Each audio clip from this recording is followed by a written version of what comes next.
Hello and welcome to Caesar's Snack Sandwich. Today I'm going to be taking a quick look at Pharos. Now this is a project that's not currently live. I believe it's on testnet. It's going to be on Arbitrum soon.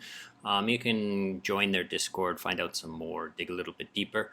Now what I've done is I've read through their docs, which is listed here, somewhere down here, docs, right? So I read through their docs and I've got a flowchart for you to explain how this thing works. It's pretty good, okay? It's pretty interesting. It's definitely a unique idea. So this definitely warrants a Caesar video. The main idea here is that it's a peer-to-peer order book lending market. Okay, so I'll have the flowchart. I go through it and you'll understand basically how this thing works.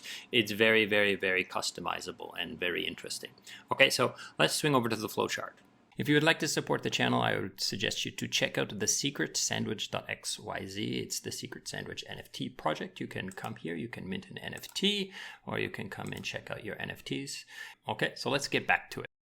Okay, so here we are on the flowchart. We have Dollar Bill, we have Boosted Bill. Dollar Bill wants to lend some of his USDC to his brother, and his brother wants to use ETH as collateral in this example. Now, that's not the limitations of this protocol. It's pretty much any transferable position can be used as borrowing or lending in this protocol. It's completely permissionless in that sense because it's peer-to-peer. It's up to Dollar Bill and Boosted Bill to decide whether their terms of their agreement are acceptable or not. The protocol does not differentiate any kind of acceptability of the deal. Okay, so let's go through this. First thing that they have to do is they need to open an account. It doesn't matter who's doing it. Whichever person goes first doesn't really matter, but they set the terms of the order that goes into the order book. So there is a transfer. So let's say Dollar Bill wants to lend his USDC. So he's going to send it into this contract, the account contract, and let's say Boosted Bill wants to use his ETH as collateral. He's going to send it into the account. Now, this doesn't have to happen at the same time, but in my flowchart, it's happening here at the same time. Okay, so let's say Dollar Bill is the person who's going to create the terms of the deal. It could very well be Boosted Bill who creates the terms and says, hey, I want to borrow with these terms. But in this case, in my example, Dollar Bill is going to say, I want to lend my assets with these terms. Okay, so the first thing he can do is when he's creating his terms or his order, right, he can set the collateral that he wants. He can set individually. It doesn't cost any gas because it's using EIP 712, which basically allows you to just sign transactions. So you only need to sign, but you don't have to pay gas to set up these orders, right? So he's gonna say, let's say for example, he's decided, oh, I'm willing to lend my USDC only to people who bring, ETH or ETH Caesar token LPs on Uniswap or whatever. It can be NFTs or anything that he decides is acceptable for him to lend his USDC to these assets, right? And this doesn't cost any gas. He can do it all in like one order and say, I accept this or this or this or this, or he can come along anytime he wants and just add to these orders. So he can do this one first, and then later he's like, oh, I want to add this. And he can just come, no gas, just sign it and set up these orders. So he can have as many types of collateral that he deems acceptable. He can remove collateral and all that, okay? Now, another thing he can set up is he can set up the oracle that he deems applicable. Okay, so he needs to have an oracle for liquidations on these collaterals, right? So he can say, oh, I want to use the Uniswap oracle, or I want to use the Chainlink oracle, or I just want to use a static price of like $1 or whatever, right? So he can set up the oracle for the prices of the assets, or like I said, like all of these settings could be set by Dollar Bill, and he could put out the order that I want to borrow with these settings. But like I said, in this case, Dollar Bill's setting up the orders, and Boosted Bill is going to read it and then accept it. Okay. The other thing he can set is the liquidation method. So how are these assets going to get liquidated if the oracle so speaks? The oracle decides that a liquidation is needed.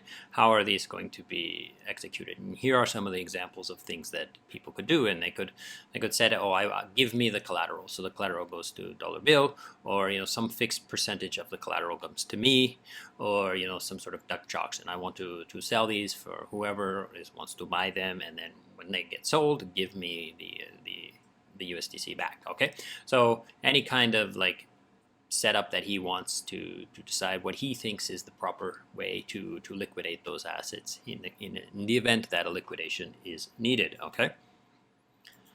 Another setting that he can set is the fee, like how much he wants to charge to borrow his assets, right? So he can say, you know, a fixed rate.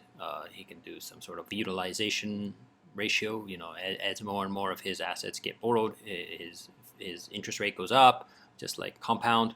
Or he can do some sort of like, oh, I want to mimic Aave's and modify it. So if I were to put these assets on Aave, it's going to be whatever 3%. So I want 3.5%. So take whatever Aave has as the supply and give me an extra half or a +1 or whatever he wants. Right? He can modify, use Aave, or he could just use Aave, right? Some sort of profit share. So basically, if these assets that he borrowed go out into DeFi, he wants to share in that profit. So any kind of system that he wants in here. Now these they're called plugins. Okay, these things are plugging into the order, right? And new ones can come along. These are examples of possible things that could be done, and so forth. But there could be other things in the future. Okay.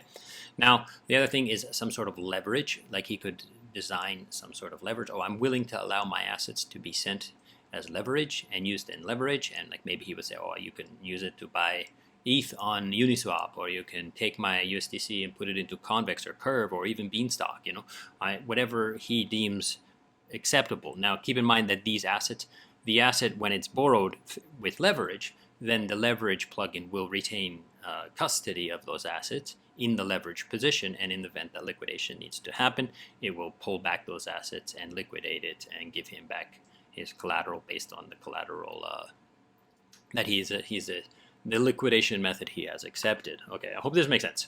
The last thing is when say Boostable comes along and he sees the settings of this USDC and he's like, yeah, I want to take part in that.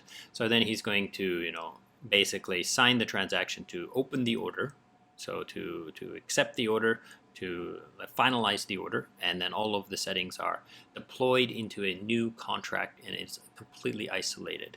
So this reduces the risk of other people's deals.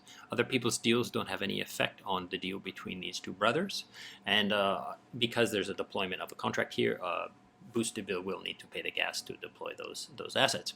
Okay, so that pretty much covers it. This is just a quick overview. Like I've read that docs.